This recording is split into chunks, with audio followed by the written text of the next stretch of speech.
Welcome back to the Moonflower Show. Hello. It's Winter. And Colin. And we are here today to speak with you about a topic that is near and dear to us. Yeah, we are. Would you like to share what that topic is with our audience, Colin? Yeah, we're talking about education. What specifically are we talking about? I guess the main idea that we're discussing tonight is the failure of the U.S. education system. How about the failure that is the U.S. education system? Yes. The failure to do what, in our opinion, an education system ideally actually does. Yes, and a failure to do not just what an education system should do, but what the system says that it is currently doing or trying to do. Two individual failures. We're talking dual failure. Yes. Yes. So we wanted to start out with sharing a little bit about both of our backgrounds in education. Would you like to start, Colin? Sure. I have worked as a paraprofessional or teacher's aide for several years now, primarily in a special education setting, with students of various needs, various ages, in different kinds of classroom settings. I have met a wide variety of different kids, and basically just lent a helping hand to the teacher in the room and all the different professionals working with them, to meet their needs. And I'm I'll say pursuing in quotation marks. I'm pursuing a career in education. Yeah, I would say that you have a career in education and you plan to what's the word? I guess actualize it over the course of your life. Exactly. Which you have so much time to do. Yeah. So Colin doesn't exactly have a traditional background in education, but his background is a little more, I would say, typical than mine. So I have sort of found myself education adjacent at many points in my life, and I'll explain what I mean by that. So for example, as an undergrad, I majored in philosophy, as I think a lot of you know, but my focus within philosophy was on philosophy of education, and I wrote my thesis as an undergrad on how intrinsic motivation and intrinsic value go hand in hand in the context of public schools. That sounds very surface level. I promise you that it was very dense. But yeah, that's one example. Right now, I am going for my master's in educational technology and learning science. For people who know what that is, you already know. And a lot of teachers probably also know what that is. But essentially what that means is I am getting trained in all of the behind-the-scenes work that goes into education, but not in teaching itself. Mm-hmm. So I'm learning a lot about curriculum design. I'm learning about a lot about the cognitive piece of how people actually learn and take in information. But I'm not a teacher, and I don't think that I ever will be a teacher in the traditional sense of the word. But yeah, there have been other examples of I've really just found myself education adjacent. When I was in high school, I founded a music education program for kids. Mm-hmm. And when I was in college, I was tutoring, Yeah.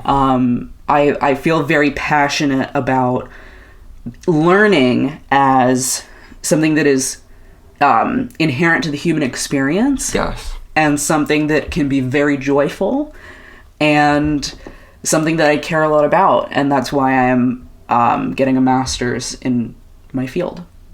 Yeah, and as an undergraduate too, I studied psychology, but the main things that really interested me were learning and motivation, and also stuff like developmental psychology. Yeah.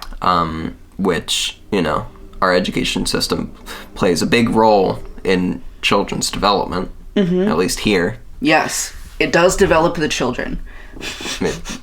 Well, it develops something. Like a roll of film.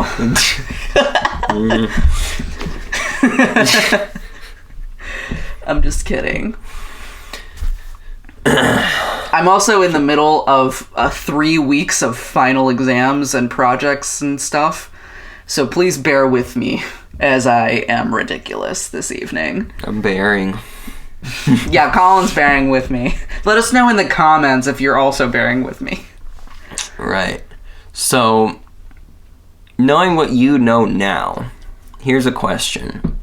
In what ways do you think your education, either like college, high school, all the way back down, what do you think served you? What do you think did not serve you? Any I know that's a big question. That's huge, you know?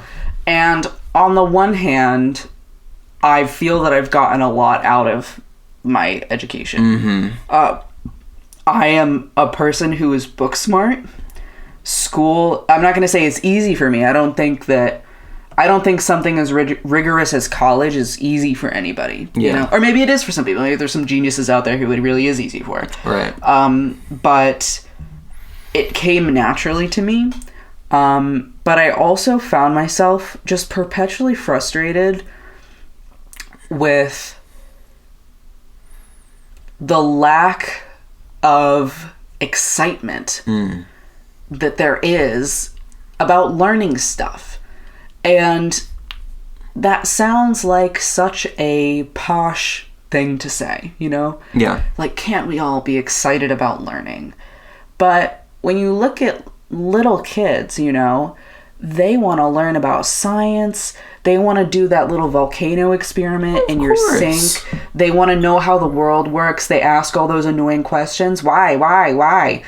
They're little scientists. Learning is fun and exciting. Yeah, but it is is. the methods by which we teach that suck ass. Exactly. And that was going to be what I was about to say, was that kids, I think, have this like innate curiosity, but that school does not typically encourage that kind of curiosity. We see learning as this thing that's supposed to be work. And I think we'll get into the reasons for that in a little bit. But one of the things that I just was always so disappointed by was like, even the people who are like experts in their field, even people who have studied their subject, they don't get excited about what they're teaching a lot of the time. And that's so sad. Yeah. It breaks my heart. You know? I mean, I think a big reason for that too is that they have to follow the guidelines set in place for them. Like, they need to follow the statewide curriculum or whatever. Yep. And like, I don't want to do this. I want to like a good teacher. I think wants to find what inspires their students, right? And you know, what would excite them, and inspire them to seek further knowledge on their own. Yeah.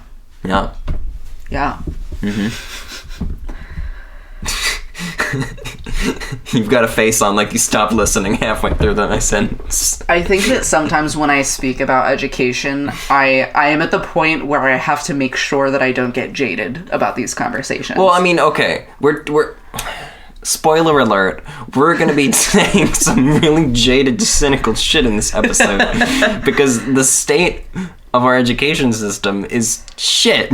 Yeah, and I also feel like, okay, you know how this is going to be a little meta, but when you learn about something, you like, when you don't know a lot about something, you overestimate how much you know, because you don't know what you don't know. The Dunning-Kruger principle. Yeah, but then when you start to learn a little bit, like a moderate amount, you're like, oh my gosh, there's so much that I don't know. Yes. I feel like I'm at that point with education. So for me to say something so broad sweeping as like, the education system in the U.S. is in a state of shambles, I think that even like a couple years ago when I was doing a lot of research on that, right, I would be more qualified to answer.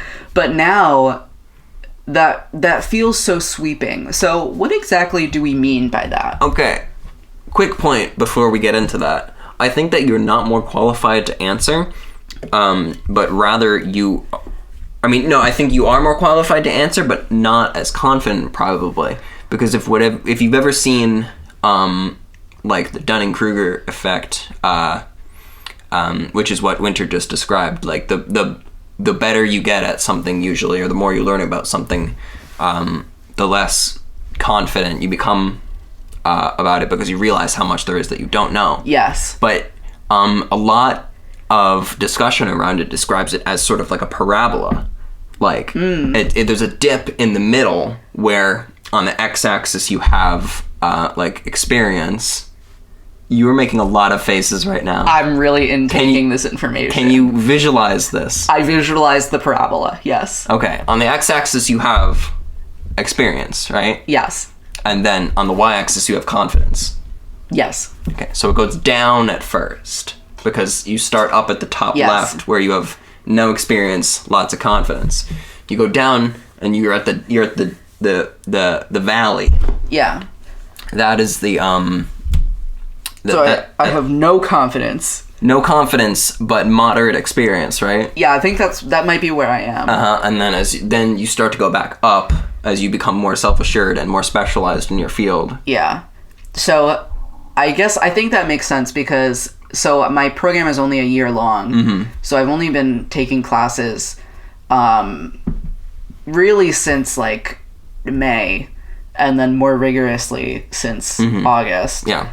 But because it's only a 1 year program, it's supposed to be like a 2 year in 1 year. So I'm like halfway through a master's. Yeah, and I think the parabola really starts to go up once you actually are gonna like start doing work in your field. I think so as well. And like when you're like, oh, this is actually how this works in the real world. Yeah. The real world, quote unquote. Yeah. We're gonna talk about that term too.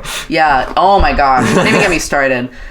As like a little bit of an embellishment to that, and not to go like completely off topic, but like, for example, I mean, I have a lot of strong opinions on education. It's funny because when Colin and I sat down to start planning for this episode, I was like, I don't have anything to say. There's nothing to say, you know. I how could I speak about this?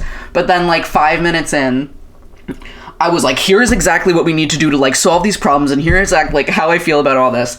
But at the same time, like, I do realize how much there is that I don't know. Like, I used to really think, I was like, we need to get rid of grades in schools. We need to stop assigning A, B, C, D to people's work because it's bullshit. And I didn't think that there could be a meaningful alternative to that. I was like, there is no value in this. Yes. But as I'm going through my program, I'm realizing that you need to do some sort of evaluation. Yeah. To see if students are learning. The reason that grades are a problem isn't because it's a problem to say, like, this is an A work because you are achieving the learning goals that you need to achieve here. The problem is that the grades, the assessment is not aligned with the goals. This is about like backwards design. So like I think that in a lot of instances, like the traditional grading system and the way that it's like implemented, like doesn't actually help kids learn. Right. And it doesn't even help instructors like assess whether or not learning is happening. And that's something that I've changed my opinion on. Like, I do think that grades, if implemented well, and I don't think it has to be like a traditional like A, B, C, D, F system. Yes, of course. I think that they can be implemented right. And that's something that I've realized that I like didn't know, you know? Yeah, yeah. So now I'm like, well, what else do I not know? Should I even be speaking about this? So to say something like, the education system is in shambles, like I feel like some guy on YouTube that's just like, yeah, here's why I think the earth is flat. Here's why dogs are actually talking behind your backs the entire time. Should I like not alienate flat earthers? We can alienate flat earthers. Okay. Yeah, I really try not to alienate people on this podcast. Here's the disclaimer. I don't think we on the Moonflower Show are experts really on anything. But No. that doesn't mean we can't talk about it. Like, we are not experts on spirituality and religion, but we did an episode on that. We're not experts on how social media is negatively affecting the psychological development of the youth, but we did an episode on that. Yeah, that's true. I said this when we were in this planning meeting too. I think what the Moonflower Show does really well is we talk about something in a way that is accessible and fun to listen to, but we're also getting some good points across. You know, we're starting the conversation in the manner that, you know, people who know each other, who are familiar with each other, will like the way friends talk. Yeah, exactly. And I think my only addition to that is that I always want the conversations that we have to have some level of nuance and like valuable contribution to discussions that are already being had. Right, because it wasn't that you were concerned that you have nothing to say. You were concerned that you would have nothing valuable to add to the discussion. Right, like I can rattle off like what I'm learning in my classes. And I can share that information, but why is that more valuable than somebody just reading the books that I'm reading? Right. But, I mean, I think there is valuable in saying something that might have already been said by someone somewhere, but you're going to need to go digging through dozens of peer-reviewed articles to find it. Yeah, and maybe the people listening to this are just like, hey, give me the scoop. Yeah, I'm on my way to work. Give me the quick and dirty. I don't think that's the Moonflower Show's vibe. You make us sound like shock dogs. Hey, come on! We could do a spin-off of the Moonflower Show called like the Morning Flower Show, where we're like we play, you know, like the thumpa thumpa that you always hear at like 6 o'clock in the morning on like the shock jock shows. All right, like breakdown on I-95. Negative 32 degrees. It is 6:14 a.m. Everybody's headed to work. Oh my gosh. Anyway. The Pope is on the loose, and in other news. The Pope has a firearm. The Pope is at large. I don't know why I came up with that. I'm just like, imagine they go through the news, you know? Oh my God. Like they go through the news. How did we get here? Good question. I told you in advance that I am halfway through my 3 weeks of finals. So anyway, we were talking about evaluation, and how it is not a bad thing. Evaluation in itself is not a bad thing. Yes. But it is being used improperly, I think. Yeah. And this comes back to what we were saying about how our education system has failed to do what an education should do. Yeah. And one of the examples of this is evaluation should be a test, as in you're testing something that you've made or trained for, in that you do a trial run, you see how well it works, you see what needs to be improved on and how. Right. How our current education system uses evaluation, it acts like a filter. It opens doors for some for the higher performing students, but also closes doors for lower performing students, and it just basically takes the enormous amount of children that we have, and filters them and separates them into different categories, based on, you know, grades. Yeah. Yeah, and like what should be really happening is like, okay, how do I start this sentence? I know, right? Something that the education system generally, and I apologize for these sweeping claims, something that it claims to do is prepare children for the workforce. Okay, great. Let's say that I'm down with that.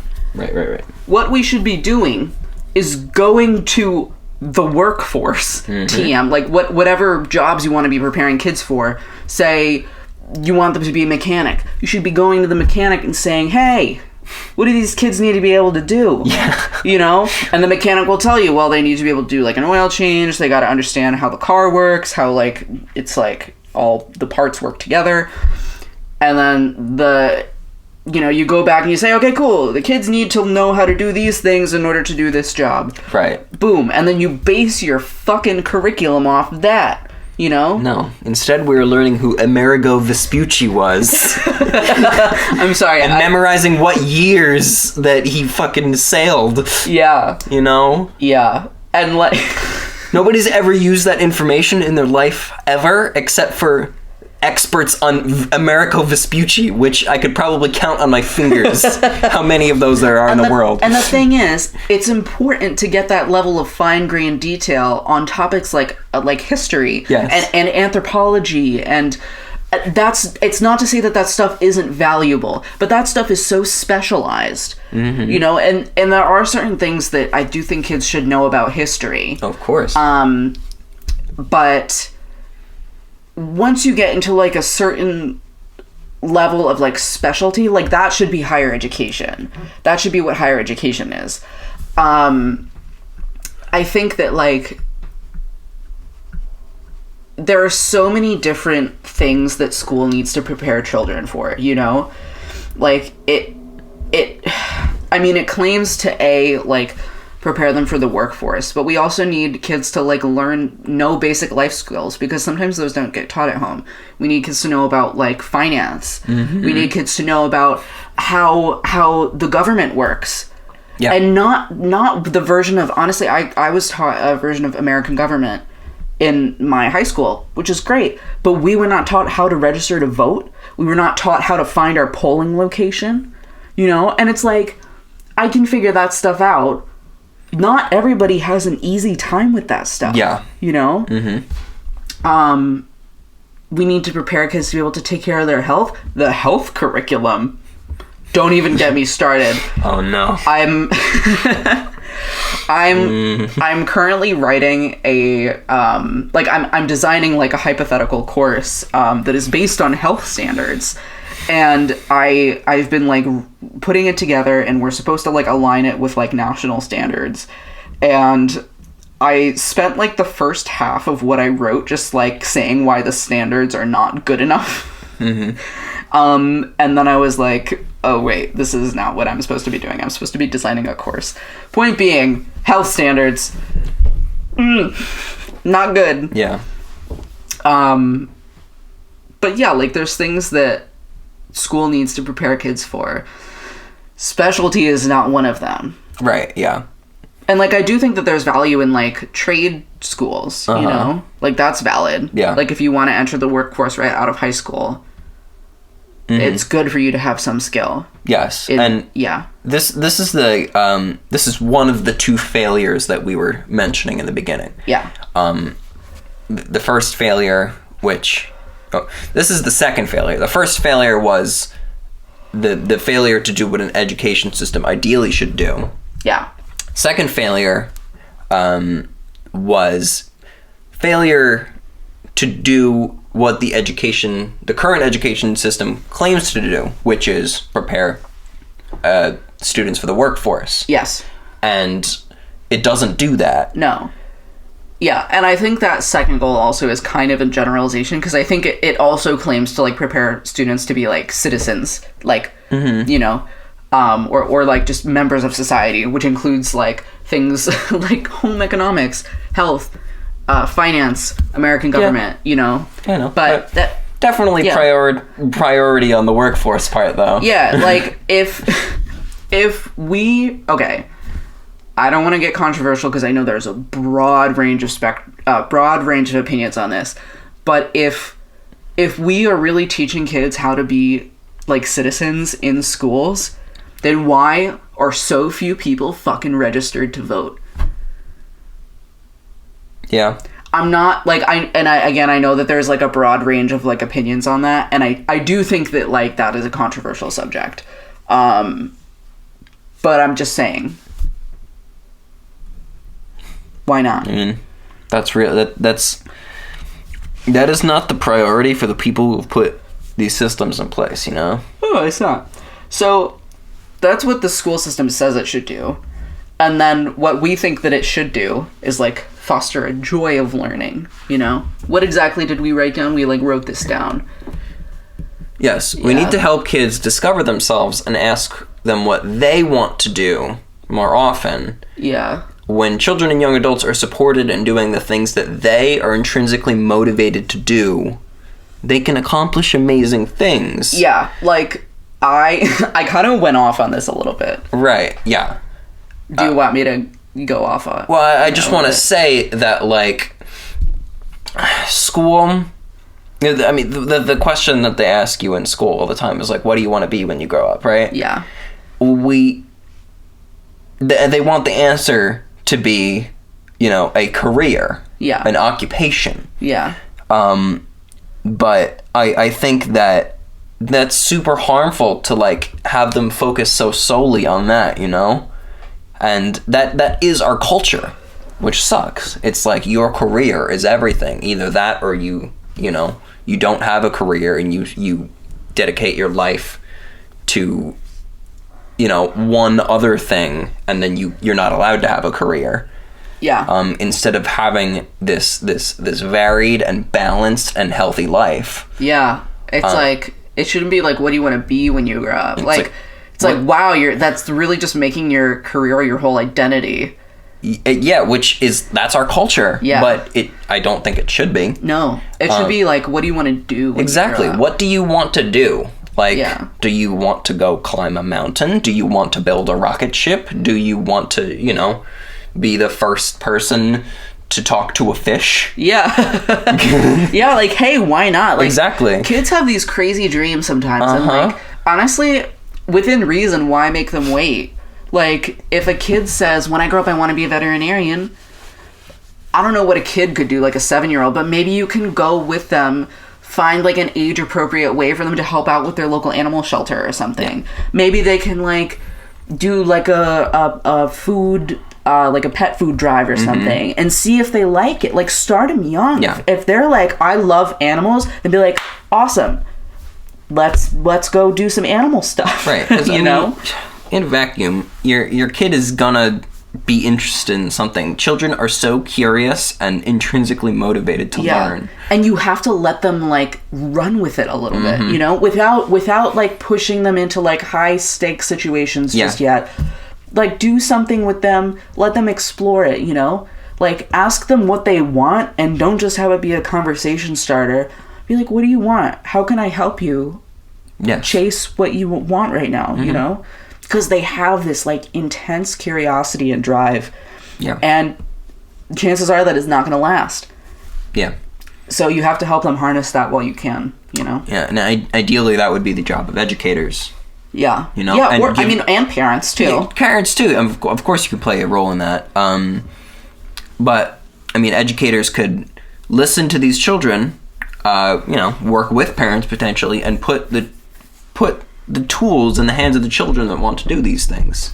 Or at least, like, I'm of the opinion that as you go through life, you're narrowing down the things that you really want, you know, as you go along, because there is such a broad range of ideas and imagination when you're a kid that it's impossible to know what you're going to want when you're older, and you change so much over the time. But the more you're allowed to explore and the more positive experiences that you have doing different things, the more sure you're going to be of what you want, and the more motivated I think you will be to, you know, pursue these things. Yeah, exactly. I think kids know that they are not going to get that in school. Like, kids understand that school is not set up for them to pursue their interests. So many people think kids are so stupid when they're really not. They're actually very smart. Yeah, they really are. Like, I remember being, like, 9 years old, and I was like, why am I going to school? You know, when you're little, you're like, you love school. Yeah. But then when you start to get a little older, you're like, all right, like, what's going on? I see what's going on. Yeah. So I was like, why am I going to school? I see your game. And my parents were like, oh, well, you want to go to school so you can go to a good college. And I was like, that's just more school. Like, why do I want to go to college? And they were like, well, you want to go to college so you can get a good job. And I was like, well, why do I want a job? And they were like, because you need a job to live and survive and have a good life. And I was like, oh, so if I don't go to school, then I will have a horrible life. And that's depressing. Yeah. Yeah. And kids know that that's what's going on.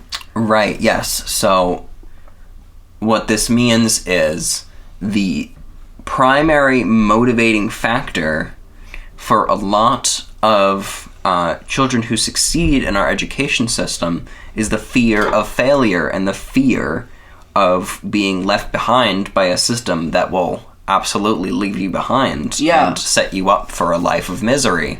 And when you use fear as a you should never use fear as a motivating factor because it has horrible long-term effects. What? Like what? You know, long-term effects. Like depression and anxiety and, you know, the tendency not to branch out ever because you're afraid of failure and, you know, afraid to try new things and, like, self-worth issues. Like, oh, if I don't do good job on my homework assignment, then I'm a worthless piece of garbage. What? Whoever said that? Who would have that deeply rooted in their psyche? It's if it's not obvious, I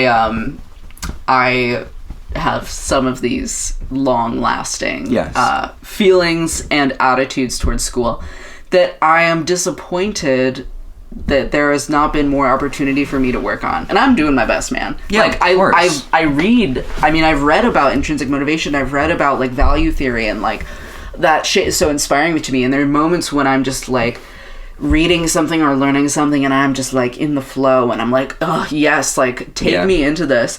But it's so hard to get there, you know? And, like, when I was a kid, I definitely was fear motivated for school. Yeah.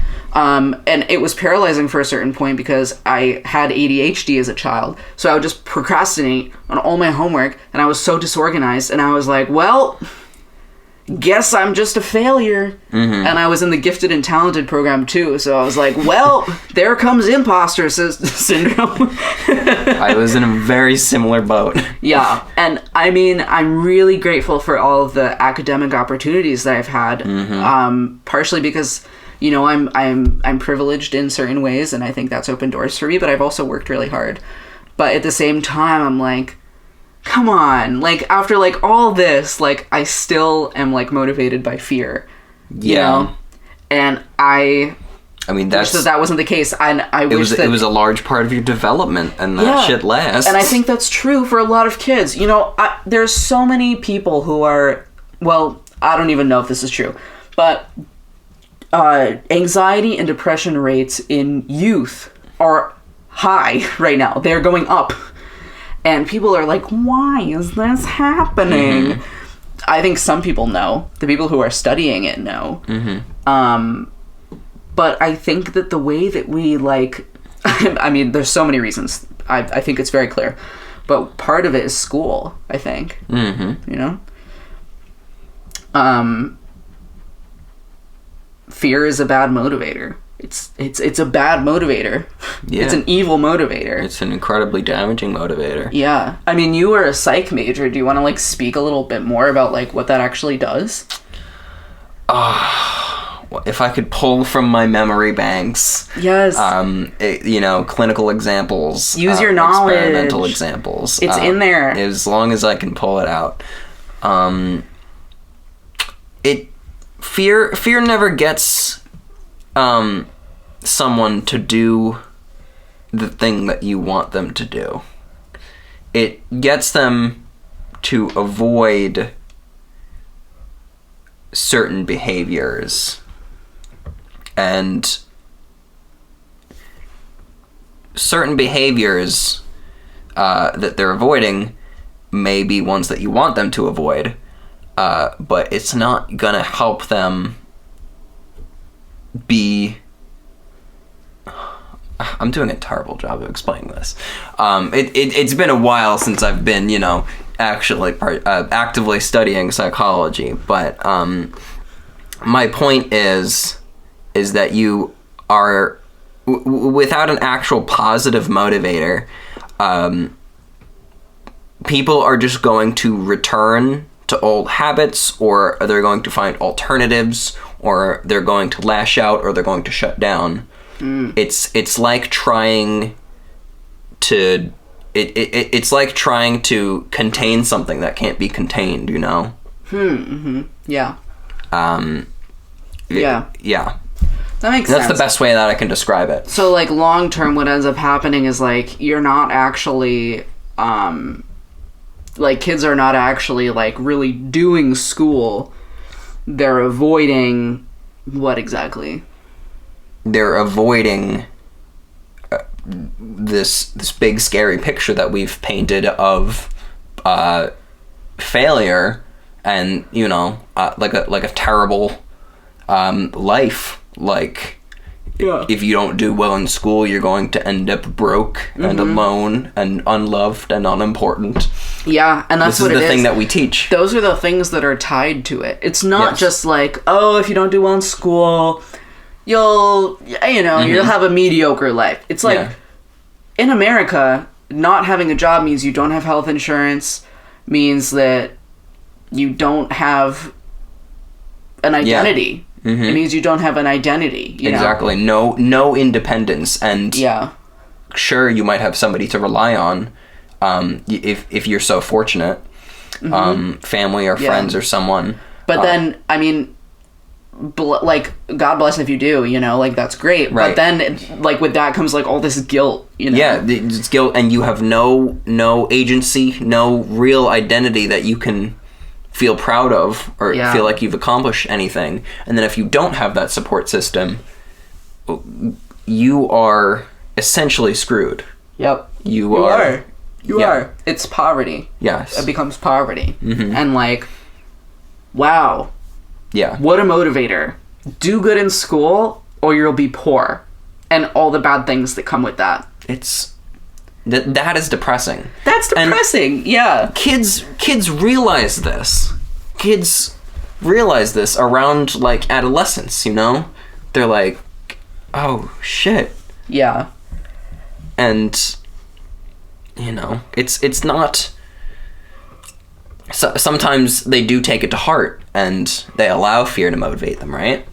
But another response to that is you shut down, and these depressing thoughts just cause you to be less motivated, and do worse, and develop nihilistic tendencies. Like, if that's how depressing the world is, why even bother trying? Yes. Yeah. I will say also, like, for me, so I've been academically pretty successful since high school, and for me it was about fear and it was about control. Because I was like, this is something that I can control.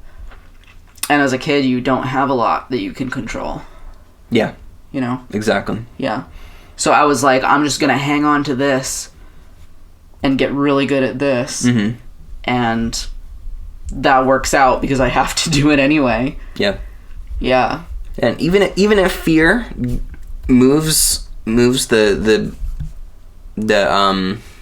subject, I guess, in the right direction, there's always going to be other, like, baggage and shit that comes with it. Yeah, like, I can't... I mean, this might also be because I have ADHD, but I can't sit still and read. Like, for school, I cannot do it. Like, it's painful. It's painful for me, and I feel this, like, flood of anxiety doing schoolwork. Yeah. Because what it is I've learned to activate my own fight or flight response to get myself to get things done. Yeah. Which is not healthy. No. I say this, and, it works. It's worked, So changing that is something that's really difficult and something that I'm continually working on. But that's what it is, and I don't think I'm alone in that experience. Right. Yeah. So that is the other failure. We fail our youth by teaching them to be motivated by fear. We rob them of joy. Rob them of joy, rob them of curiosity, of hope, really. Yeah. And I've done some reading about this. Mm-hmm. And I know Colin wants me to share a specific point that I've read about. Because it's super interesting. So there is a school, and I will link to the article in the description of this episode, that is kind of the same belief system as me and Colin. Or the same beliefs about education as me and Colin.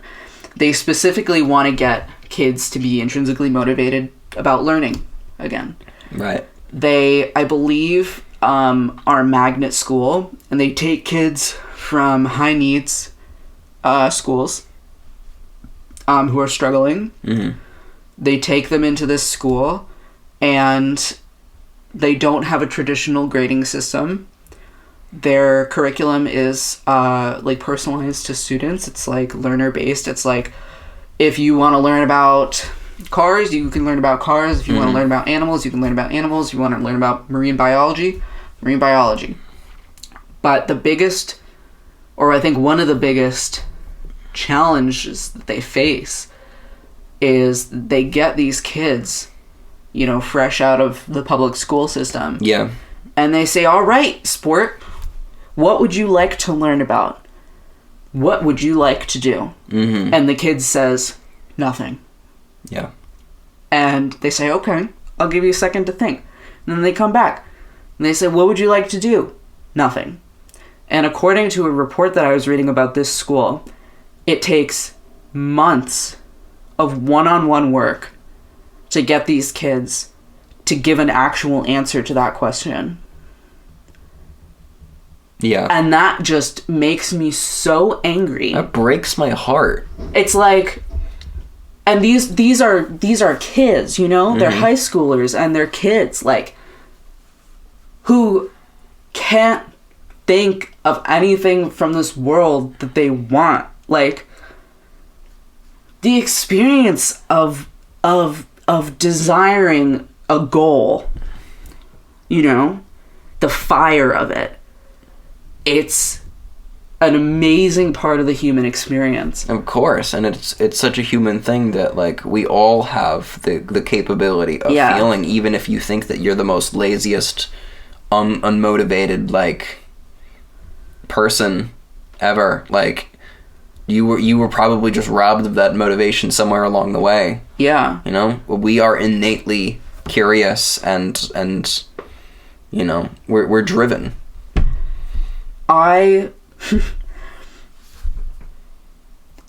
This is such a nerdy thing to say. When I was a section leader in marching band in high school. That is pretty nerdy. Yeah. I loved my section.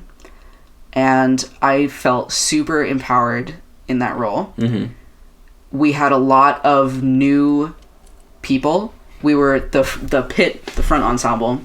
So we had a lot of people coming in who did not know anything about percussion. I promise this is relevant. Who were picking up percussion for the first time. Mm-hmm. And I had a couple years of experience with percussion, but I had been playing piano my whole life. But I genuinely believed in my heart, because we were a good band. I forget. I think we ranked at nationals one year, which was pretty good. And I know in a couple of years, recently, my high school marching band won the national championships for marching bands, which is pretty fucking dope. But we were good, So we were always pushed to be really excellent. But it's tough when you have a section of people who have no experience with their instruments, and some of them who don't even know how to read music. Right. But I believed in all of them. I was I know that you have this in you, that you can learn how to do this in a couple months. And I'm going to work with you, and I'm going to have you do this over and over again until you get it. And I know that you can. Like, and I don't know where that came from. I don't know if it's that I have like an educator's heart, but I just had this like fire in me, and I was like, I need to give this to you. Like, I need to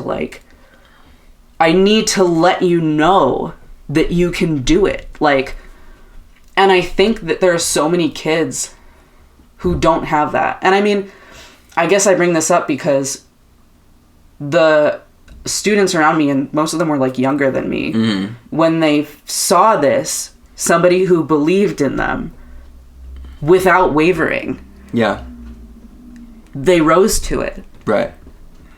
It's like when that part of you is seen, like that part of you that I think is kind of childlike, that is like, I can do this, I can learn.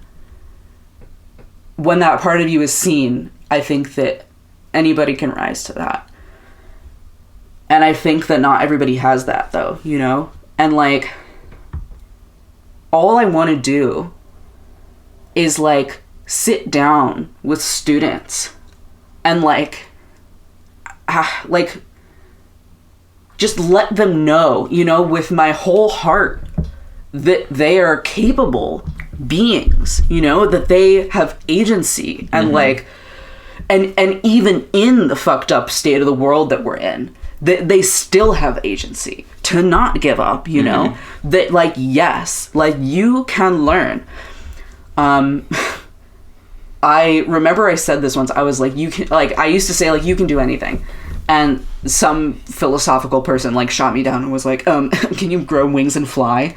But it's that's not what anybody's talking about. Doesn't sound like a very philosophical person. He sounds like a jackass. Yeah. Well, I think sometimes they can be one and the same.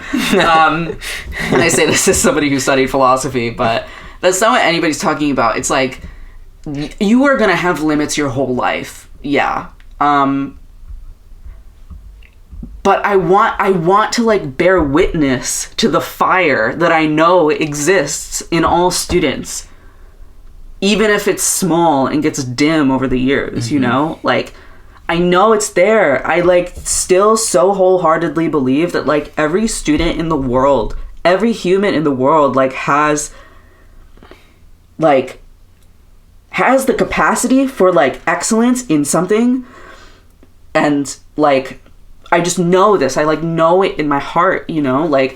And it makes me angry that students stop believing this because people around them stop believing in them, or they just forget about it, Mm-hmm. And I don't know if I'm coming across here, but no, you are definitely. And what I really think is awesome is that we are all so different, that I think everybody on this planet can bring something new and unique to the table, and that includes children too. I think so many people are. This is the hot take here. Give me the hot take. I think so many people are bad with children. The majority of people are bad with children, and this is because they don't take them seriously. They don't treat children like they are tiny human beings. Yeah, exactly. They treat them like something less. But I think that there is the potential for genius inside inside the mind of every child. Exactly. And I think that okay, I will add on to your hot take with my own hot take. Because first of all, I think that okay, so here's part one of the hot take. Mm-hmm. Just because children are less developed intellectually, emotionally, does not mean that their existence is less valuable. Of course. And I think in most cases, people would actually say that a child's life is sometimes more valuable than an adult's, because they haven't had a chance to live their whole life, Mm-hmm. So chew on that. It's children are not objects. Yeah. You have to have a respect for them, Yeah. Like, if you respect children, that is the way to get them to respect you. If you have, like, a problem with getting children to respect you, Yeah. it's probably because you're not respecting them. Yeah. They are literally... They're made from the same stuff that we are. Yeah. Like, we've just been here longer. And it's like, guess what? If a kid is disrespecting you and you're like, I'm not going to respect that kid because they're not respecting me, guess what? You're the fucking adult. Yeah. And you need to be the one who's like, my respect for you is unconditional. Yeah, Like, as an adult, you can't be like, they started it. yeah, you can't. And like, the kid is going to be like, well, you won't let me have Cheetos, so like, I'm not going to respect you. But you have to be like, my respect is unwavering because you are a human being and that doesn't change. You have to model that for them. Yeah. And they'll get over the Cheetos, you know? It's a good way of putting it. I feel very passionate about just... I don't know. You said that most people don't get along with children. I think I have a lot of like... I can get very impassioned when we're talking about... What is this? Like children's issues? Like... I suppose so. Like, it's like women's rights issues, but like children's issues. I don't know. Do you think that I'm good with kids? Or that I just get really fired up about like kids being treated well? To be fair, I have not seen you around a lot of kids. Yeah, that's true. I think I'm good around them. I can be like really mellow, but then also I totally rocked it as a camp counselor. Yeah, I mean, you must be if you like were a camp counselor and stuff. Yeah, I mean, the trick with being a camp counselor though is that you just act ridiculous. Yeah. And like you just kind of like make everything a game until you have to be serious. And then once you've like established like a rapport and like a relationship with your kids, like they'll listen to you. It's like your job is to be the fun uncle.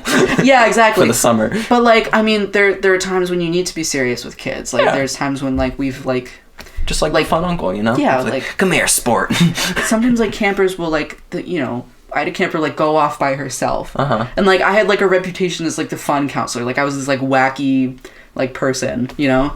And but then this like one girl, she like went and like wandered off by herself, and I was like, hey, we're here to have fun, but you can't do that again. Yeah. And she looked at me and she was like, okay, I get it.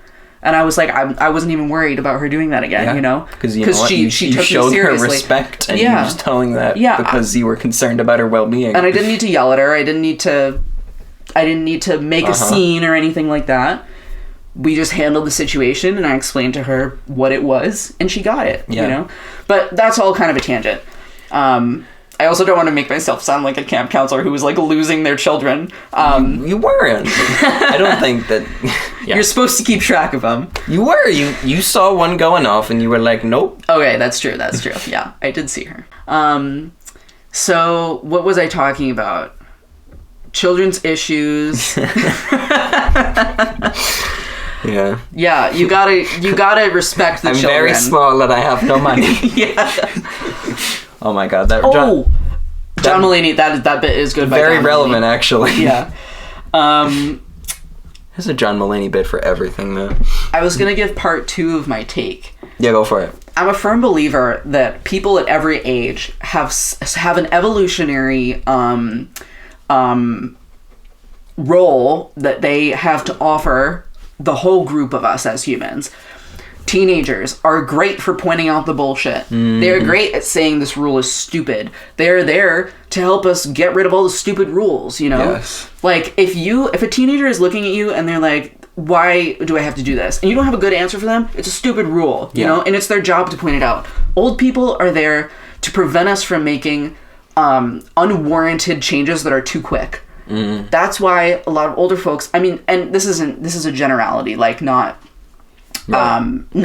every like older person is like These this. Are broad cultural themes. Yes, but like as you get older, you tend to get more set in your ways, and that is valuable. I mean, I think that we're kind of at a tense point right now politically. You know what I mean? Mm-hmm. But that usually would be valuable because if all the teenagers are like, hey, this one rule is stupid, but the older person knows, like, hey, if we get rid of that rule, actually, like, something really bad happens. I was there when that rule was made, and this is why it was made. Exactly. They're supposed to hold this wisdom and prevent rash decisions. Yes. Little babies are there to just make everything fun and to give you that, like, spunky, chaotic wisdom, you know, that they have in them. I I don't know what young adults are for. If you figure it out, let me know. Young adults are there to do all the heavy lifting, man. Yeah, we're here to work. We're the labor people. Fuck. We're just here to move stuff around, and to make the babies, I guess. Oh gosh. Yeah, that's what I'm doing. I'm here for. I'm here to work and make babies, and I'm all out of babies. Oh. You thought I was going the other way. Wow. That is unflirting that you just did. I think that we have as much to learn from children as they have to learn from us. Yeah. I agree. Yeah. Yeah. Let me say that again for the people in the back. I think we have as much to learn from children as they have to learn from us. Because even though we were once babies, we have forgotten everything that we knew as babies. You know what kids are great at? Making friends. I wish that I could walk up to somebody on the playground and be like, hello, you and me are friends now. Would you like to play on the slide? And I can't do that anymore. They're great at, not adhering to, these awkward social norms that we have because they've never learned them. Yes. Oh my gosh. And it's exhausting. Yes. Gosh. Yeah. Before we're nearing the end of what we probably have to say on this topic, but before we sign off, I want to briefly talk about how this all relates to special education. And yes, please. Which could be an entire episode, an entire anthology of episodes on its own. You could do your own special ed podcast. I mean, I could, yeah. My experience is at working in the special education field, but the way that we were talking about what the design basically of the education system and how it fails to do what it sets out to do, right? I think the reason behind this failure is because a large part of the reason why the education exists as it does is just because of the sheer amount of children that there are compared to the resources that we have for education, right? The resources allocated to education, the number of educators that we have, the ideas that people have to be like, how do we take all of these, children and, nurture them and make sure that they're okay and being enriched and being prepared for things that might come their way later in life. But what's really the great things that I've noticed about the special education field, and it's very different depending on where you go. Every institute, every school that you're going to have for special education is going to have its own methods and designs. The places that I've been are really great at focusing on I think they're really great at focusing on what's important at the individual scale. And it's unfortunate that this probably couldn't be done for every student everywhere. Special needs are not on a large scale because, once again, we just don't have the resources. Right. But I've kind of noticed that when you have a child with special needs, oftentimes that you're working with a team of professionals, therapists, psychologists, teachers, etc. They're all working collaboratively to determine, okay, what does this child... They're doing evaluations, like we were talking about earlier, to determine what does this child need, what can we do for them, how can we make that happen. You make individualized goals. Each child literally has on file, okay, here's what this child is here to do. What we're going to try to help them do. And of course, no matter what your special needs are, you're going to be at a certain level of, functionality, in terms of our, what a quote unquote typical person can do, and I think that the way that these individualized goals are determined is largely similar to Maslow's hierarchy of needs, which is very interesting. Yeah. Because primarily you're first evaluating what they're already capable of doing on their own. Yeah. And you're trying to build independently. Okay, what can this child do for themselves? You're trying to build independence in the child. Can they care for their own safety and health? Yeah. That always comes first. And if they already can, great. If not, that is the primary thing that you're working on with them. Then, can they communicate their needs? You know, can they form social connections? Can they tell me that they need something when they need it, so that if they can't do something on their own, they can let somebody else know. If that they can do that, great. You move up the scale. They can't, you work on that. Yeah. You are specifically targeting the abilities, the regions of this child's life that they need to live a happy, healthy, and as most as it can be, independent life, which I think is closer to what an education system should be than of what I've seen in a lot of, general public and even private institutions. Yeah. For non-special needs kids. And obviously it's going to look a lot different for a child that doesn't have special needs. Right. The individualized goals that you might be working on is going to be vastly different. Yeah. But it's awesome that you can sit down and have those goals, because it, like we were talking about earlier, we're going to narrow down the scope of what this child wants and is intrinsically motivated to do, can and can't do already. Am I making sense here? You are making sense. Okay. I'm just taking it all in. I'm kind of rambling a little bit, but you're making sense. I'm good. You're good? I'm good. I'm done with what I want to say.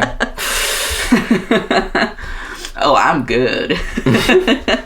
I'm done. Yeah, I think that's a really great point. I think that it's funny how, the kids with high needs get a lot of attention. Whether that's special needs or kids who are just not doing well in school. Yes. And then the kids who are doing excellent, just blowing everybody out of the water, also get a lot of attention. Well, I mean, depending. But I think what really needs to happen, like you said, is every student, no matter how they're performing or what their abilities are, has to be met with the same level of care and attention. Yeah. Yeah. I mean, maybe with some variation, because some special needs students really do need, different help. But it's you can give, the same level of, care and attention that looks different depending on the student. Yes. Yeah. Yeah. And once again, I think we just don't have the resources. We don't. And, part of me wonders, as we start to see more, automation, this is me dreaming of, an ideal world. Yeah. As we start to see more automation and not as many people need to do, menial tasks. Yeah. Maybe part of the workforce will, open up and we can put more time and resources into education and things that really matter, just a dream. Just a thought. Yeah, well, if there was anyone on the frontier of that dream, it is you, I think. Really? Yeah. Thanks. That's so nice. I think what I really want to do is get into, mentoring kids. Yeah. That's adjacent to what we're talking about. The idea of, mentoring, a couple kids... not tutoring, but mentoring, sitting with them, and I kind of want to do Big Brothers Big Sisters. Yeah. just like hanging out with them and being like, what's going on? You know, what do you want? Like, what do you want to do? You know, how's it going? Are you like, do you need a snack? Yeah. Yeah. To be like, just like an adult with like a unique role in their lives. That's something that I want to really be there for kids, like in that way, as like a mentor. Yeah. That'd be really cool. Yeah. So we'll see where I go with that. we'll keep you updated. Yeah. Yeah. All right. Well, this has been another episode of the Moonflower Show. As always, it was a good one. And as always, let us know in the comments if you... We almost went a full episode without saying that. No, I said it in the beginning also when I said let us know in the comments if you're putting up with me. Oh, I didn't actually catch that. Well, we run it full circle, and we will catch you next time. Have a wonderful night or morning or whatever you are experiencing right now in terms of linear time. Good night. Good night.